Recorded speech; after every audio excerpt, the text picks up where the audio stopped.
क्या बात है, लवली लवली छोड़ेंगे, क्या बात है,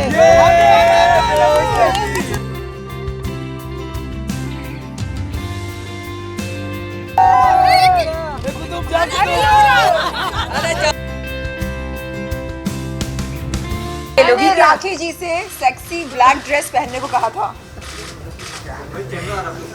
तुम इतनी हॉट लग रही हो, आग लगाओगी क्या दुनिया में? आग आपने लगा दी बहुत ज्यादा, हर तरफ। So sweet. तो ये आपको इंडियन हॉट ड्रेस नहीं लग रहा? थोड़ा सा नहीं, कितना हाई क्यों है? क्योंकि मैं शादीशुदा हूँ। सबसे पहले हम जानना चाहेंगे कि आपकी जिंदगी में हो क्या रहा है। बहुत खुश हो रहा है शैली, आंखें थक गई है, दिन जैसे तैसे कट जाता है,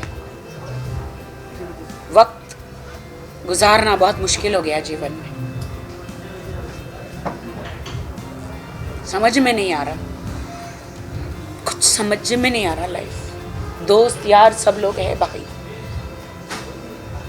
लेकिन कैसे, मैं सोचती हूँ कभी कभी कि मैं तो इतनी स्ट्रांग लड़की हूँ, कभी ना धोखा खाने वाली लड़की हूँ, कैसे मेरे साथ हो गया। प्यार करते करते शादी कर ली, शादी कुछ समझ में नहीं आया, बर्बाद होती गई बर्बाद होती गई। हमारी मुलाकात हुई थी 9 फरवरी की शाम को, और मैंने राखी से पूछा, राखी आपको अपने जीवन का राजकुमार मिला तो आप खुश क्यों नहीं हो?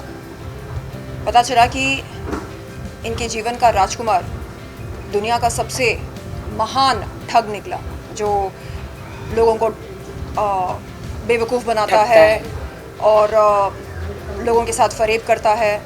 और जब राखी जी ने मुझे हाल ही में ये बताया कि मैसूर की कोई ईरानी लड़की उनके झांसे में आ गई और उनके साथ कैसे इनके एक्स पति या नहीं प्रेजेंट है पति देव ने यौन उत्पीड़न किया, मेरे रोंगटे खड़े हो गए। मुझे लगा ओ माय गॉड, ये हो क्या रहा है? यानी ये बंदा कितनी महिलाओं के साथ गलत किया है। शादी से पहले भी और मेरी शादी होने के बाद भी कंटिन्यूसली उस लड़की ने मुझे होटल के पूरा सब कुछ भेजा है, audio bytes, WhatsApp, Snapchat, chatting. इनके शेल्टर में है वो अभी, शैली जी जो हैं मैसूर से हैं, तो इन्होंने उनको पनाह दी है, शैली ने उनको सपोर्ट कर रही है रहने के लिए। धमकियां मिल रही थी। I run an NGO in Mysore. So this girl came up to me and said that ma'am, ये जो है आप जानते हैं कि किससे वो मदद मांगे। मर्दों से मदद मांगने का मतलब आप जानते हैं कि एक औरत के लिए क्या रहता है। क्योंकि मैं उसको पहले से जानती थी, मैं राखी को भी जानती हूँ, मुझे पता था राखी के साथ क्या हो रहा है, तो उसके साथ क्या हो रहा होगा ये मुझे काफ़ी अंदाज़ा था। तो जब वो आई तो मैंने इस पर काफ़ी विचार किया, मैंने राखी से भी डिस्कस किया कि कैसे इसको हमें क्या करना चाहिए इस लड़की को, क्योंकि तू तो आवाज़ उठा सकती है, इसका क्या करेंगे। ये भी उसकी बहुत ज़्यादा, मतलब 5 सालों से ये लड़की के साथ जो है वो सब चल रहा था, जो राखी के साथ 7 महीने से चल रहा था। तो उसके बाद जब वो आई तो मैंने वहाँ से कार्रवाई की और जो है पुलिस ने और सब ने हमें सपोर्ट किया, और जो है धारा 376 के तहत उसके ऊपर मुकदमा जो है दर्ज किया गया है। और मैसूर पुलिस इस वक्त हमारे साथ यहाँ आई हुई है, जो कस्टडी लेने के लिए जो है इंतज़ार में है कि कोर्ट कल क्या ऑर्डर देता है, उसके बेसिस पे जो है आगे की प्रोसीडिंग हमारी तरफ से। आज से 4 महीने पहले इस लड़की ने मुझे कॉल किया था मैसूर से, चीख चीख के रो रही है कि मुझे आदिल मार डालेगा, मुझे बचा लो। राखी मैम, अंग्रेज रहता है ना सेंटेंस, ईरानी एक्सेंट में। सोचे कौन है भाई ये राखी? मैंने उसको पूरा रिकॉर्डिंग रखा है, अभी भी रखा है, आपको भेजा मैंने। इस लड़की मुझे राखी मैम मुझे बचा लो, ये आपके साथ धोखा कर रहा है, मुझे छोड़ के यहाँ पे मुझे शादी के वादे करके आपके पास आया है, आपको यूज़ कर रहा है फिल्मों के लिए, पैसों के लिए, इन सब चीज़ों के लिए। तब तक मेरी शादी हो चुकी थी। और लिटरली वो लड़की का नाम मैं नहीं रिवील कर सकती हूँ, हाँ मैं नहीं करूँगी। तो मुझे कह रही है, और मैंने आदिल को बताया, आदिल ये सब क्या है। आदिल ने उसके घर में जाके दरवाज़ा तोड़ा, उसे पीटा, और भी लड़कों को जाके उसे पिटवाया। वो सारी रिकॉर्डिंग मेरे पास आई है। वो लड़की ने सारी पीटते हुए, दरवाज़ा तोड़ते हुए सारी रिकॉर्डिंग मेरे पास आई है। वो सारे लड़की मुझसे मदद मांग रही, मैं मदद नहीं कर पा रही हूँ। आदिल ने मुझे बोला कि नहीं, वो मुझे ब्लैकमेल कर रही है, ये कर रही है, तुम मेरी बीवी हो, बीवी की तरह रहो, तुमने इस्लाम कबूल किया है तो तुम हमें एक बंद कमरे में ही सब कुछ चुपचाप रहना चाहिए। मैंने कहा मैं इस्लाम कबूल की हूँ तो क्या हुआ, आप ऐसा किसी लड़की के साथ कर रहे हो तो मैं ये नहीं बर्दाश्त कर सकती। नहीं, आई विल सेटल। देखो मुझसे पैसे मांग रही है, देखो मुझसे ये कर रही है कि मेरी फ़ीस भर दो, ये कर दो। बाद में वो लड़की ने मुझे बताया कि इसने मुझे फंसा के अपने वीज़ा पे लाया, घर पे रखा, मुझे मारता है, और वो सारी 376 की धाराएं जो है लगी हैं वो सब करता है। मैम मुझे बचा लो। अब मैं जानू नहीं, मैं सोची कि क्या हो रहा है। इन्होंने मुझे उससे ब्लॉक करवा दिया, उसको भी बोल के मुझे ब्लॉक करवा दिया कि देखो उसके साथ में ऐसे वैसी सारी वीडियोस पिक्चर होगी तो एक बीवी को डेफिनेटली पसंद नहीं आएगी। तो वो उसने मुझे कसम खाई है कि वो मुझे छुड़वाना चाहती है, इसीलिए वो तुमको ब्लैकमेल कर रही है, मुझे ब्लैकमेल कर रही है, तुम इनकी बातों में मत आओ। तो तब मैंने शैली वो इंटरेस्ट नहीं लिया, लेकिन फिर भी मैंने उस वक्त उनको माफ़ कर दिया। फिर मैंने कहा चलो जाने दो। मुझे कहा कि उसकी माँ को कैंसर है, मैं उसको भेज दे रहा हूँ ईरान, और मुझे उस वक्त कहा गया कि ईरान भेज दिया। लेकिन बाद में फिर भी मुझे पता चला इन्होंने उनको जेवर खरीद के दिए, ऑडियो है मेरे पास, बिल्स है, इन्होंने उनको फ़ीस भरी, मेरे ही पैसों से फ़ीस भरी, केक भेज रहे, उनकी कैट्स को खाना तो चलो चल जाता है, उतना तो चल जाता है, उनके पास कैट्स इन्होंने दिए। मतलब पूरा खर्चा जो चला रहे थे सारे मेरे पैसों से पूरा खर्चा चला रहे थे। और एक दिन इन्होंने मुझे बिल दिया कि देखिए वो मैंने उसको इतना सारा पैसा दिया, सॉरी जान, मैंने आपके पैसों में से खर्चा किया, मैंने उसको दिया। मैंने बोले आप मेरे पैसे खर्च कर रहे हैं और आप उस लड़की के, मैं आपकी बीवी हूँ, बीवी के होते हुए आप उसको क्यों कर रहे हैं? नहीं वो स्टूडेंट है ना, तो मैं उसको हेल्प कर रहा हूँ। लेकिन असली हकीकत शर्लिन मुझे अभी सब पता चला जब धारा 376 लगी तो वो लड़की चिक चिक के रोई। ये कब हुआ? जब मैंने मेरी शादी अनाउंस करी। वो कभी नहीं चाहते थे कि मेरी शादी अनाउंस हो, इसीलिए मुझे दबा के रखा था कि मेरी शादी अनाउंस ना हो ताकि ये सारी लड़कियां बाहर आ जाएगी। इवन बहुत सारी लड़कियां बाहर आई है, उनकी मंगेतर भी आई है, जो अभी फ़िलहाल उन्होंने एंगेजमेंट तोड़ी है। अभी तक उनकी मंगेतर थी, पहले उनकी शादी हो गई थी, जो मुझे सुनने में आया था, जो मुझे डॉक्यूमेंट्स मिले हैं। तो मैं दुनिया को ये बताना चाहती हूँ कि आपको लगता है कि राखी सावंत बॉलीवुड में मैं बहुत ही बोल्ड बिंदास हूँ। बिल्कुल, हमें ऐसा लगता है कि हम बोल्ड हैं और हम शेरनी हैं, हमारे साथ कोई कुछ गलत नहीं कर सकता है। लेकिन वाहिद भाई आप देख रहे हैं कि हम जैसे लड़कियों के साथ यदि यौन उत्पीड़न, यौन शोषण मानसिक रूप से, शारीरिक रूप से, आर्थिक रूप से हो सकता है, तो आम लड़कियों के साथ क्या कुछ नहीं होता होगा इस दुनिया में। आदिल ने मुझे इतना ब्लैकमेल किया कि आप मुझे सलमान से मिलाओ, शाहरुख से मिलाओ, कार्तिक आर्यन से मिलाओ, मुझे फिल्म फेयर में ले जाओ, मुझे यहाँ ले जाओ। शादी होने के बाद अगर तुम नहीं करोगी तो मैं सारी लड़कियों के पास जाऊँगा, तुम मुझे डाइवोर्स दे दोगी, अगर तुम ऐसे मतलब वीडियो बना के तुम्हें देखोगी, तुम पागल हो जाओगी, मेंटली पागल खाने में चली जाओगी, मैं तुम्हें तलाक दे दूँगा, मैं तुम्हें डाइवोर्स दे दूँगा।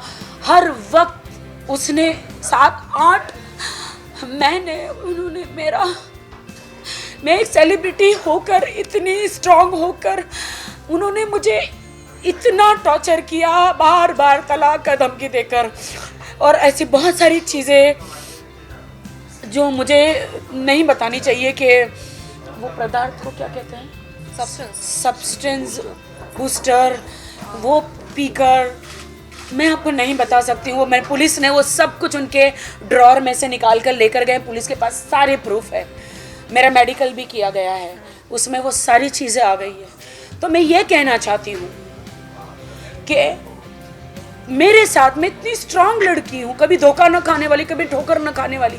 मेरे साथ ऐसा आदिल खान दुरानी मेरे हस्बैंड ने किया है, तो हिंदुस्तान में और कितनी लड़कियों के साथ उन्होंने किया है। मैं लंदन गई थी 7-8 दिन के लिए। दुबई में मेरा एक हाउस है जो मेरे नाम पे ही है और जिसके मैं EMI भरती हूँ। इन्होंने मुझे कहा तुम दुनिया को बोलो कि ये घर मैंने तुम्हें दिया है। मैं बोली मैं क्यों बोलूँ जब मेरी EMI जाती है। नहीं तुम बोलो, मैं बड़ा बिजनेसमैन बनूंगा तो तुम्हारा ही फ़ायदा होगा। तुम मुझे इस अवार्ड में ले चलो, तुम मुझे फिल्म बनाओ, तुम मुझे वीडियो में करो, तुम्हारा हस्बैंड हूँ मैं, तुम मेरे लिए नहीं करोगी तो कौन करेगा। तो मैंने कहा कि आप ऐसे ऐसे हरकतें कर रहे हो, मैं कैसे बिलीव करूँगी। क्योंकि मुझे शैली ने बताया कि मेरे अकाउंट में 70 लाख रुपए आए थे मेरे इंश्योरेंस के। तो उन्होंने बताया कि उसको पता चला 70 लाख तेरे आए हैं। तो उन्होंने शैली को बताया देख मैं पैसे कैसे उड़ाता हूँ, इसको इस्तेमाल करता हूँ। शैली से बताएगी, शैली बताइए ज़रा। उसी दिन राखी को मैंने कुछ पैसे ट्रांसफ़र किए थे अपने अकाउंट से, तो वो अकाउंट में इसके क्रेडिट हुए या नहीं, बीच में आदिल बैठा था तो इसने उसको पास करते हुए दिया कि वो पैसे क्रेडिट हुए कि नहीं, जहाँ इसका बैलेंस उसको दिखाई दे गया, जो बैलेंस 70 लाख रुपीज़ था। आने के बाद उसने ये डिस्कशन मेरे साथ किया कि देखो मैं कार के बिज़नेस में उससे कैसे इन्वेस्ट करवाता हूँ, मैं ये करता हूँ, मैं वो करता हूँ। तो मैंने उसको समझाया कि मैंने कहा ये सब ठीक नहीं है आदिल, जो तुम्हारे दिमाग में प्लानिंग चल रही है ये सब ठीक नहीं है। उसने बोला नहीं आप भी आ जाओ। मैंने कहा मेरे को कोई इंटरेस्ट नहीं है। और फिर मैंने राखी को ये सब बताने की कोशिश की कि उसका प्लान क्या है, उसके दिमाग में क्या चल रहा है। तो उसने राखी को जो है मुझे ब्लॉक करवा दिया। उसने बोला कि ये नहीं चाहती है कि हम दोनों एक साथ रहें, एक साथ मिलें या हमारा कोई आपस में संबंध बने, तो आप उस औरत को पहले ब्लॉक कर दीजिए। तो उन्होंने जो है मुझे ब्लॉक किया। मैंने और भी कई बार कोशिश की, बाद में भी राखी को बताने की इंटेंशन क्या है और उसका क्या इरादे हैं इस सब को लेके। लेकिन जब भी मेरी कभी उनसे किसी बारे में बात होने की कोई भी मैं ट्राई करती तो उसने हमेशा राखी को बोला मुझे ब्लॉक कर दो। ब्लॉक बोल रही हूँ राखी। इनफैक्ट हमारा कुछ वो एक्चुअली मैसूर से जो भी मुझे कॉल आता है वो सबको ब्लॉक करने के लिए बोलते हैं ब्लॉक, और जो भी लड़की का मुझे कॉल आता है वो सब बोलते हैं कि नहीं वो मुझे ब्लैकमेल कर रही है Rakhi. I love you to.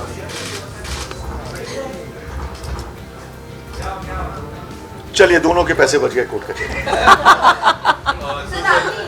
Adil ने वीडियो में अपने डैडी का नाम लिया है कि मेरे डैडी के पास कागजात कार्स हैं। आतिक भाई जो कोई है डीलर है आतिक भाई मैसूर से, बैंगलोर से, उनका भी नाम लिया है। गाड़ियों का पूरा डिटेल वीडियो में है कि किसको किसको गाड़ियां दी हैं और किससे किससे वो गाड़ियां बेचकर वो पैसे लौटाए जाएंगे। वो तमाम स्टेटमेंट मीडिया के पास है, वो वीडियो रिकॉर्डिंग मीडिया के पास है।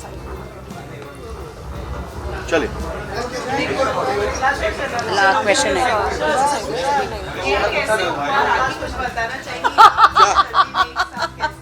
हम पहले भी एक थे लेकिन वो हो जाता है कभी हमने कभी। एक फिल्म साथ में की थी, दिल बोले हड़प्पा। हाँ। और किसने आगे बढ़ाया, आपने या शर्लीन ने? हाथ एक तरफ से नहीं दोनों तरफ से बढ़ा। मैं बताऊं पहल किसने की ये पूछिए। पहल किसने की ये पूछिए। मैं बताती हूँ 9 फरवरी की शाम को जब कॉल आया था राखी जी का, उन्होंने सबसे पहले कहा how can you call Adil your brother, how तो मैंने कहा एक्सक्यूज मी, जब आप मेरे आरोपियों को, बलात्कारियों को अपना भाई मान सकते हैं तो मैं क्यों ना मानूं? हाँ, आपके परिदेव को। और मुझे याद है 9 फरवरी को 1.5 घंटे मेरे भी खराब हुए थे। मेरा सवाल आपसे है कि दोनों बहन अब एक हो गए तो साजिद खान का क्या होगा? वो साजिद खान से पूछिए। वो साजिद खान से ये पूछिए। देखो, भाई साहब ये यहाँ देखो। अच्छा चल रहा है, मिलन चल रहा है, मिलने दो यार। साजिद खान का सवाल साजिद खान से पूछिए। मुझे छोड़ दो, गुड़ बातें होंगी, मुझे छोड़ दो शर्लीन, मैं बहुत दुखी हूँ, देखिए मैं बहुत दुखी हूँ, मुझे छोड़ दो। देखिए एक सेकेंड। साजिद खान के खिलाफ ऑलरेडी शर्लीन ने केस किया हुआ है। इस संबंध में मैंने राखी जी से एक बात कही। मैंने कहा राखी, मुझे आप साइड में रखो, ठीक है? मेरे जो इल्ज़ाम हैं साजिद के खिलाफ वो भी साइड में रखो। मेरे अलावा ऐसी कई सारी महिलाएं हैं जिन्होंने उन पर यौन शोषण का आरोप लगाया।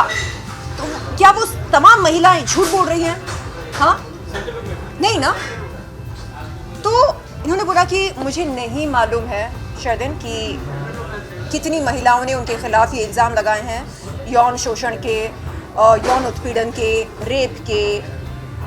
तो मैंने कहा आप प्लीज़ पता लगाओ, आप ज़रा रिसर्च करो, आपको पता चल जाएगा कि शैलेन चोपड़ा वो इकलौती महिला नहीं है। She is right. तो मेरे ख्याल से आगे चलकर अगर ये उन्हें भाई मानना चाहेंगी तो ये उनका व्यक्तिगत निर्णय होगा, लेकिन नहीं शर्लिन, भाई वो मेरे हैं, बट मैं बीच में नहीं बोलना चाहूँगी आप लोगों के। जब आपका केस चल रहा है आप अपना केस चलाओ, आई वॉन्ट टॉक। मैं तुम्हारे खिलाफ कभी नहीं बोलूँगी, मुझे नहीं आना है इन सब चीज़ों में। मतलब 100 खून माफ है।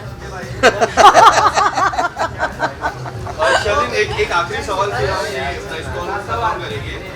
जो केस आपने अब तक फाइनली पूछा, आपने वापस लिया, एक बार आप लास्ट बार मीडिया के सामने बता दीजिए कि आप केस वापस ले लेंगे जो आपने राखी जी पे लगाया है, जो जिससे आरोप लगे हैं, क्या वो केस आप रिटर्न लेने वाले हैं? नहीं, निकाह की तरह कबूल है 3 बार बुलवाएंगे। तो इनकी शादी बोल मुझसे दिया हो भाई, जाएगी। बोल दिया उन्होंने, अभी इस चीज को खुलासा कर दिया है। शर्लिन एक बार बोल दीजिए फिर से, चलिए। एक बार clearly, आपको पता चल जाएगा। अगली हियरिंग मेरे ख्याल से 8 मार्च को है, उस दिन पता चल जाएगा। और एक बार शर्लिन चोपड़ा ने जो बोल दिया फिर वो खुद की भी नहीं सुनती, राइट? चलिए, thank you very much, thank you. Thank you. खड़े हो गए, come on, stand up, stand up.